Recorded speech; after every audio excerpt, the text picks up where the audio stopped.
একটা শব্দ আছে, পরিস্থিতি। অনেক মানুষের মুখে আমরা এই শব্দ শুনি। জীবনে যখন অসফল হই, দুঃখ আসে, সংকট আসে, কোনো বিপদ ঘনিয়ে আসে, তখন সমস্ত দোষ আমরা পরিস্থিতির ওপর চাপিয়ে দিই। আর দেখতে গেলে কোথাও না কোথাও ঠিকই করি। এই পরিস্থিতি প্রত্যেক দিনের মতো পাল্টাতে থাকে, কিন্তু এই দিন, এই রাত, এমন কেউ আছেন যিনি এর ওপরেও নিয়ন্ত্রণ সাধন করেন, আর তিনি হলেন সূর্য।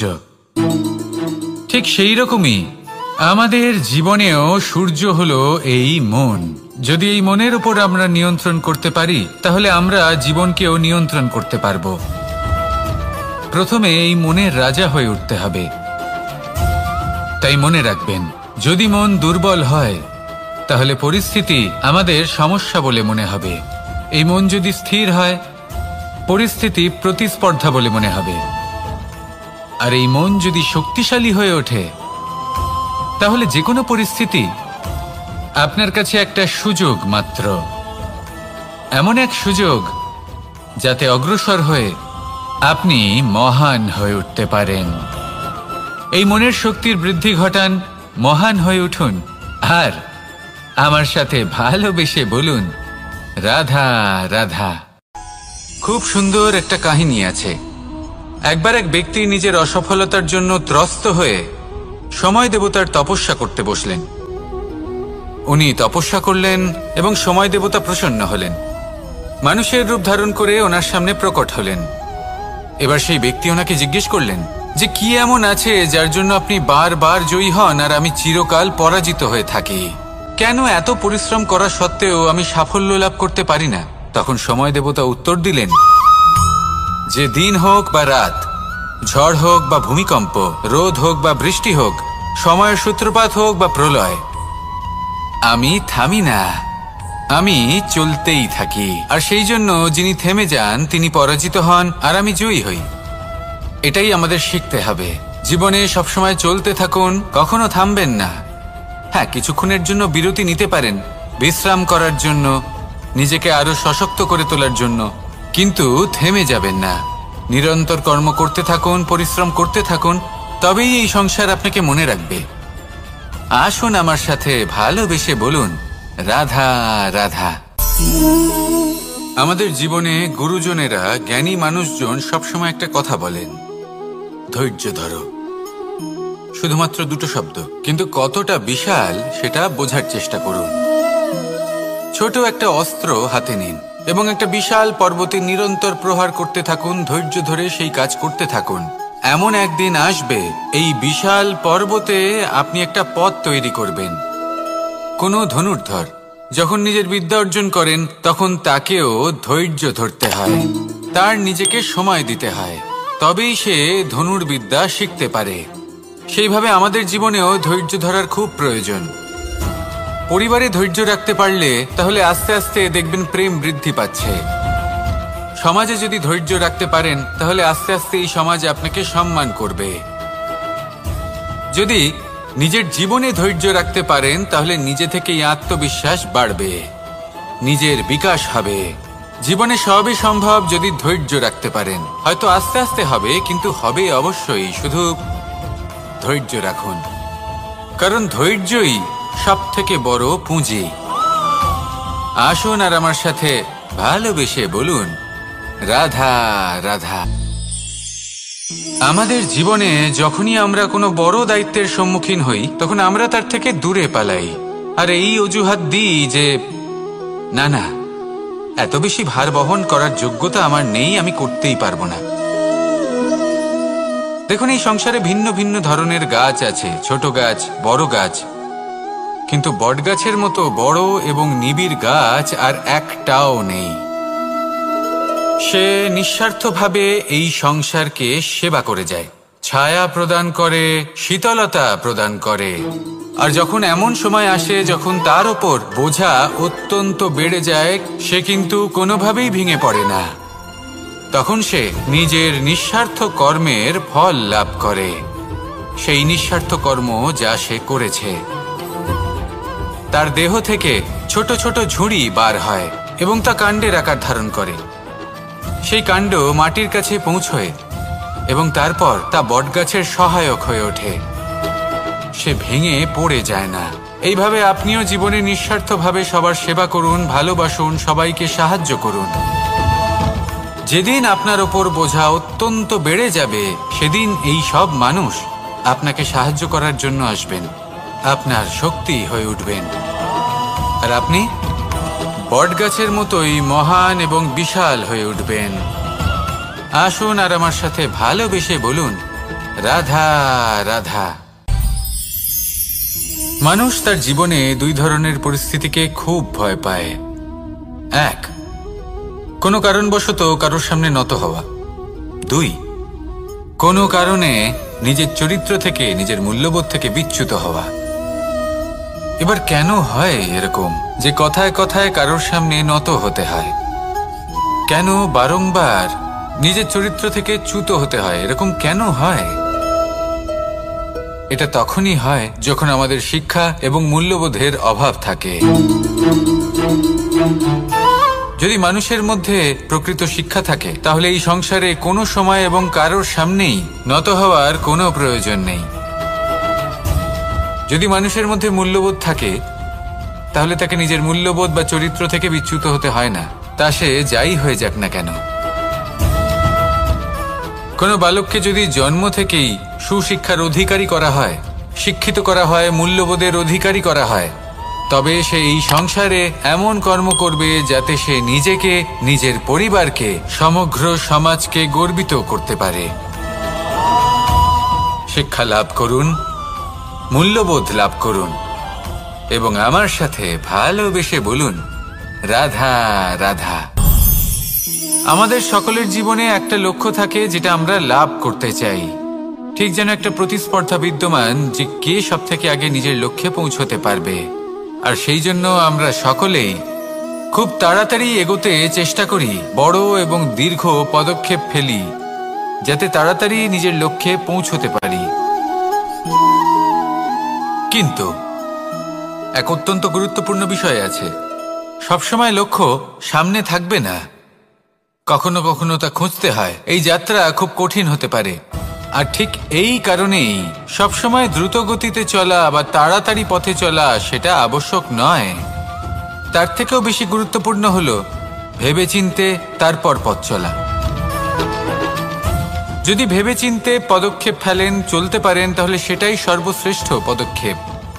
কখন কোন দিকে যেতে হবে, কখন কোথায় দিক পাল্টানো যাবে না, কখন গতি বেশি রাখতে হবে, কখন কম, কখন থামবো, কখন চলবো, এই সব কিছুর বিষয়ে জ্ঞান অত্যন্ত গুরুত্বপূর্ণ এবং ভেবে চিন্তে চলতেই হবে।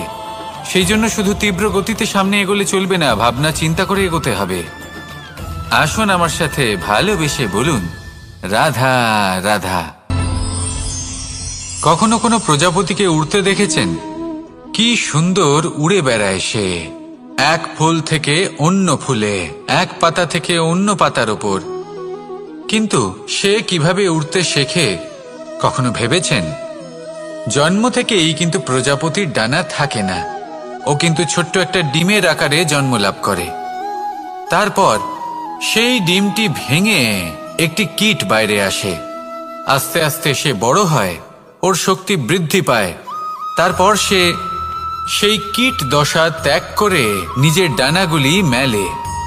এই প্রক্রিয়া তার কাছে সরল নয়, অত্যন্ত যন্ত্রণাদায়ক প্রক্রিয়া, কিন্তু সে সেই যন্ত্রণা মেনে নেয়। আর তারপর আস্তে আস্তে সে উড়তে শেখে। শুধুমাত্র আকাশে উড়ে বেড়ায় তা নয়, আমাদের মনের মাঝে উড়ে বেড়ায়। এবার এই ডিম থেকে প্রজাপতি হয়ে ওঠার যে যাত্রা, এটা যতটা কঠিন, ততটাই কঠিন হয় এই সংসারে শ্রেষ্ঠ কর্ম করা, ততটাই কঠিন হয় এই সংসারে মহান হয়ে ওঠা। সেই জন্য প্রয়োজনীয় প্রচেষ্টা এবং সময়। নিরন্তর প্রচেষ্টা করতে থাকুন, পর্যাপ্ত সময় নিন এবং আপনি নিজেকে এই আকাশে উড়ন্ত অবস্থায় পাবেন। আসুন আমার সাথে ভালোবেসে বলুন, রাধা রাধা। পায়েস হলো আমার বিশেষ প্রিয়। এর মধুর স্বাদ মনকে প্রফুল্ল করে তোলে। ছোটবেলায় মা আমার জন্য পায়েস বানাতেন এবং আমাকে বলতেন যে গরম থাকতে থাকতে খেয়ে নে কানাই, ঠান্ডা হয়ে গেলে ভালো লাগবে না। কিন্তু আমিও দুষ্টু ছিলাম, ঠান্ডা হওয়া পর্যন্ত অপেক্ষা করতাম, আর ঠান্ডা হয়ে যাওয়ার পরে মার কাছে যেতাম আর ওনাকে বলতাম যে মা, পায়েস তো ঠান্ডা হয়ে গেছে, এটা গরম করে দিন। তখন মা হাসতেন আর বলতেন যে পায়েস না হয় আমি আবার গরম করে দেব কানাই, কিন্তু এর মধুর স্বাদ, সেই মিষ্টত্ব, সেই সুবাস, সেটা আবার ফিরে আসবে না। কথাটা সত্যি, আর এই সত্যটাই আমাদেরও জীবনের সত্য। আমাদের জীবনের মধুর সম্পর্কগুলি, এতে যখন কটুভাব প্রবেশ করে তখন সেই মিষ্টত্ব ফিরিয়ে আনা প্রায় অসম্ভব ব্যাপার হয়ে যায়। আপনি চেষ্টা করে সেই সম্পর্ক ঠিক করতেই পারবেন, তার জন্য অগাধ পরিশ্রম করতে হবে, কিন্তু আবার সেই মিষ্টত্ব কখনো ফিরে আসবে না। সেই জন্য আপনার জীবনের যে মধুর সম্পর্ক আছে, যতটা সম্ভব চেষ্টা করুন তাতে মিষ্টত্ব বজায় রাখতে। কটুভাব আসতে দেবেন না। আসুন আর আমার সাথে মধুর স্বরে বলুন, রাধা রাধা। শব্দ, শব্দ আসলে কি? শুধুই কয়েকটি অক্ষরের সমষ্টি, নাকি আমাদের বাণী? এই শব্দ এমন এক শক্তি যা কাউকেই নিজের বশবর্তী করে ফেলতে পারে। শব্দ এমন এক অস্ত্র যা কাউকে ক্ষত বিক্ষত করে দিতে পারে। এই শব্দ হলো একটি নাদ স্বরূপ, যা কোনো ঘুমন্ত ব্যক্তিকেও জাগিয়ে তুলতে পারে এবং নিজের লক্ষ্যের দিকে অগ্রসর করতে পারে। শব্দে এত শক্তি আছে যে কারোর মনে এতটা আঘাত দিতে পারে যে সে হয়তো জীবনে আর কখনো এগোতেই পারল না। তাহলে এই শব্দের প্রয়োগ খুব ভেবে চিন্তে করবেন। এবং এই শব্দের মতোই হলো নীরবতা। অনেক সময় এই নীরবতা আমাদের সহায়ক হয়ে ওঠে, অনেক সময় এটা আমাদের অনুশোচনাকে অনেক বেশি বাড়িয়ে তুলতে পারে।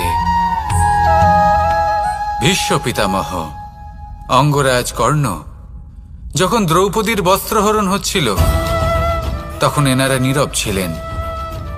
দুর্যোধনের বিরোধিতা করেননি, ওকে বাধা দেননি। আর তারপর কি হলো সেটা আপনারা সকলে জানেন।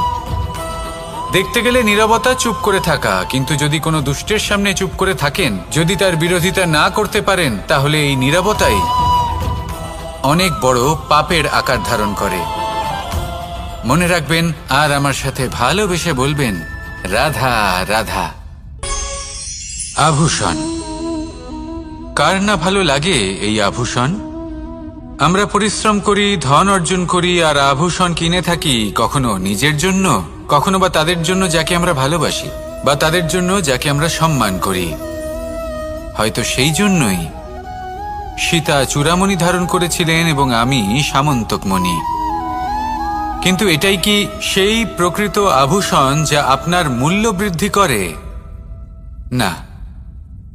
শ্রীরামের আভূষণ হল ওনার নম্র ভদ্র ব্যবহার। মাতা সীতার আভূষণ হল ওনার সততা, ওনার নিষ্ঠা, ওনার ত্যাগ। অর্জুনের আভূষণ ছিল ওনার একাগ্রতা।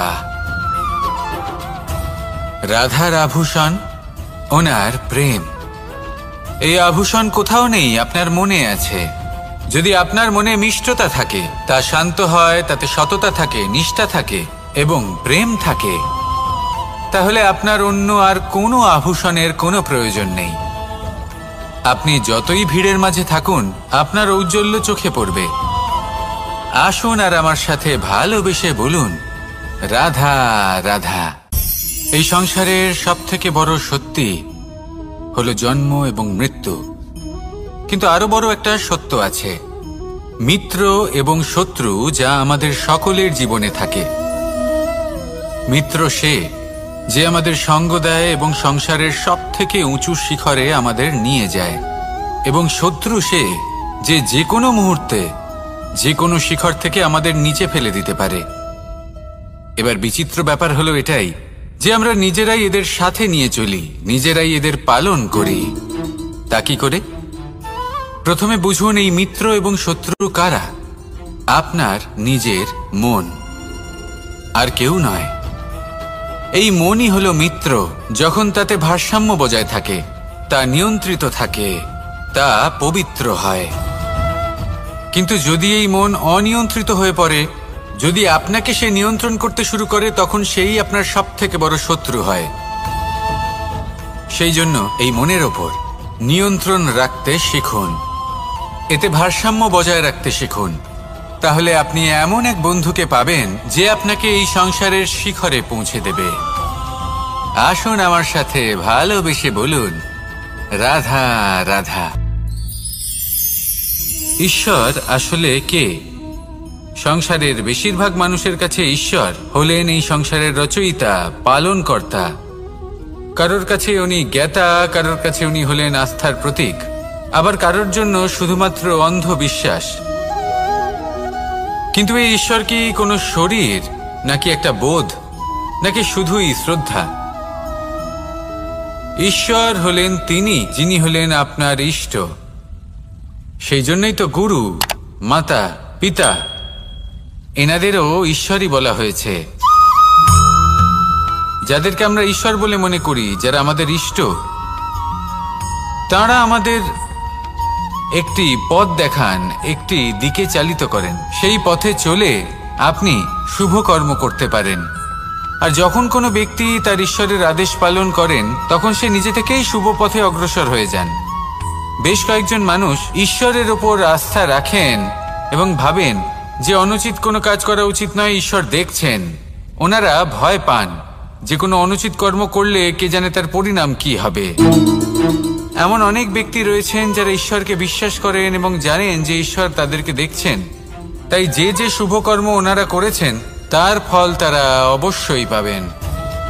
এবার আপনি ভয় পেয়ে ঈশ্বরকে বিশ্বাস করবেন, নাকি বিশ্বাসের দ্বারা ঈশ্বরকে বিশ্বাস করবেন, সেই সিদ্ধান্ত আপনারই। কিন্তু হ্যাঁ, যদি আপনার মনে ঈশ্বরের জন্য কোনো স্থান থাকে, যদি আপনার কোনো ইষ্ট থাকেন, যদি আপনি কাউকে ঈশ্বর মনে করেন, যার প্রত্যেক আদেশ আপনি পালন করে থাকেন, তাহলে বলি, ঈশ্বর কখনো আপনাকে অনুচিত পথে চালিত করবেন না। আসুন আমার সাথে ভালোবেসে বলুন, রাধা রাধা। এই সংসারে ভিন্ন ভিন্ন ধরনের গাছ আছে, অসংখ্য ধরনের প্রজাতি আছে। কিছু গাছ পাতা দিয়ে থাকে, কিছু ফুল, কিছু ফল। কেউ ছায়া প্রদান করে, কেউ শীতলতা প্রদান করে, কেউ নিজেকে খুব কষ্ট দিয়ে এই সংসারের বিকাশে সহায়ক হয়ে ওঠে। কিন্তু এই সবার মধ্যে একটা বিষয় কিন্তু সমান, এরা প্রত্যেকেই পাতা ছাড়া, ফুল ছাড়া, ফল ছাড়া জীবিত থাকতেই পারে, কিন্তু কোনো বৃক্ষই শিকড় ছাড়া বেঁচে থাকতেই পারে না। এটাই হলো রাধার। ঠিক সেইভাবেই আমাদের জীবনে শক্তি হোক, ধন হোক বা সাফল্য হোক, আমাদের বা আমাদের পরিবারের প্রসন্নতাই হোক, এই সব কিছুর আধার হলো, সবকিছুর মূল হলো পরিশ্রম। তাই জীবনে চিরকাল পরিশ্রম করতে থাকুন। যদি আপনি জীবনে মহান হবার পথে অগ্রসর হতে চান, তাহলে পরিশ্রম করুন। এই পরিশ্রম দ্বারাই নিজের পরিবারকে প্রসন্ন করুন, নিজের বন্ধুদের প্রসন্ন করুন, এই সমাজকে গর্বিত করুন। আসুন আমার সাথে ভালোবেসে বলুন, রাধা রাধা। এই সংসারের সব থেকে বড় রোগ কোনটা? কেউ বলবে মানসিক রোগ, কেউ বলবে সেই রোগ যা সর্পদংশনের ফলে হয়ে থাকে। এই সংসারে ভিন্ন ভিন্ন ধরনের রোগ আছে এবং তার সাথে ভিন্ন ভিন্ন ধরনের যন্ত্রণাও রয়েছে। এমন একটা রোগ আছে যা চোখে দেখা যায় না, যা আপনার শরীরে কোনো দাগ রেখে যায় না, কিন্তু আপনার আত্মাকে পর্যন্ত ক্ষত বিক্ষত করে, অসুস্থ করে তোলে, বিনাশ করে দেয় আপনাকে এবং তার সাথে আপনার আত্মাকেও। এই অসুখের নাম হলো লালসা। লালসা, যে কর্ম সাধন করেছেন তার থেকে বেশি ফল লাভ করার আশা। লালসা, যা আজ আছে তার থেকে অনেক বেশি লাভ করার ইচ্ছে। এই ইচ্ছে এই সংসারে সবার থেকে এগিয়ে থাকার আপনাকে প্রেরণা যোগাবে, কিন্তু তার জন্য আপনাকে অপরাধযোগ্য কাজ করতে উৎসাহিত করবে। আপনার বন্ধু, আপনার আত্মীয়, আপনার পরিবার, এই সবার থেকে আপনি কখন দূরে চলে যাবেন আপনি বুঝতেই পারবেন না। উচিত অনুচিত কোনটা, ধর্ম অধর্ম কোনটা, সব ভুলে যাবেন আপনি। সেই জন্য মনে রাখবেন, নিজের জীবনে যদি আপনি লালসার থেকে নিজেকে দূরে রাখতে পারেন, তাহলে এর অর্থ হলো যে আপনি এই সংসারের সব থেকে বড় অসুখের ওপর বিজয় লাভ করেছেন। আসুন আমার সাথে ভালোবেসে বলুন, রাধা রাধা। এই সাগর কত বিশাল আকার, কখনো শান্ত কখনো উত্তাল, কিন্তু এই সাগরকে এত মহান কে করে তুলল? জল। এবার এই জলের যাত্রা দেখুন, সেটা কতটা কঠিন। এই জল সাগরে থাকে, সূর্য ওকে এতটা উত্তপ্ত করে তোলে যে এই জল নিজের অস্তিত্ব হারিয়ে ফেলে এবং বাষ্পে পরিণত হয়ে হাওয়ায় মিলিয়ে যায়। তারপরে আকাশে যায় আর নিজের অস্তিত্ব আবার হারিয়ে ফেলে, মেঘে পরিণত হয়। তারপর এই মেঘ কোথাও গিয়ে কোনো পর্বতে ধাক্কা খায়, তারপর আবার এই জল নিজের অস্তিত্ব হারায়। তারপরে বর্ষার রূপ ধারণ করে তা বর্ষিত হয়, বা কোনো পর্বতের চূড়ায় তার শিখরে বরফের রূপ ধারণ করে। তারপরে এই বর্ষা মাটির দিকে নিজের যাত্রা শুরু করে। এবার মাটিতে ঝরে পড়া এই বর্ষা স্রোতের আকার ধারণ করে এবং আস্তে আস্তে বইতে থাকে। এই নদীর আকার ধারণ করে এবং নদী রূপে বইতে বইতে পাথরে ধাক্কা খায় বা কোনো পর্বতে ধাক্কা খায়, আর তারপর এই নদী এসে সাগরে সমাহিত হয়ে যায়। নদীর এই জল আবারও নিজের অস্তিত্ব হারিয়ে ফেলে, কিন্তু এইবার সেই জল নিজেই সাগরে পরিণত হয়। এটা আমাদের সকলের জন্য একটা শিক্ষা যে এই সংসারে জীবন এবং সময়ের হলো এক অনন্ত যাত্রা। এই সংসারে যা কিছু আছে তার সূত্রপাত কোথাও একটা হবেই। সেই জন্য মৃত্যু এবং সমাপ্তির চিন্তা ত্যাগ করে দিন, আর যে সূত্রপাত আপনি লাভ করছেন তার আনন্দ উপভোগ করুন। ভেবে দেখুন আপনি কিভাবে শ্রেষ্ঠ কর্ম করতে পারেন যাতে এই সংসার এবং এই সমাজ, এই দুইয়ের মঙ্গল সম্ভব। আসুন আমার সাথে ভালোবেসে বলুন, রাধা রাধা।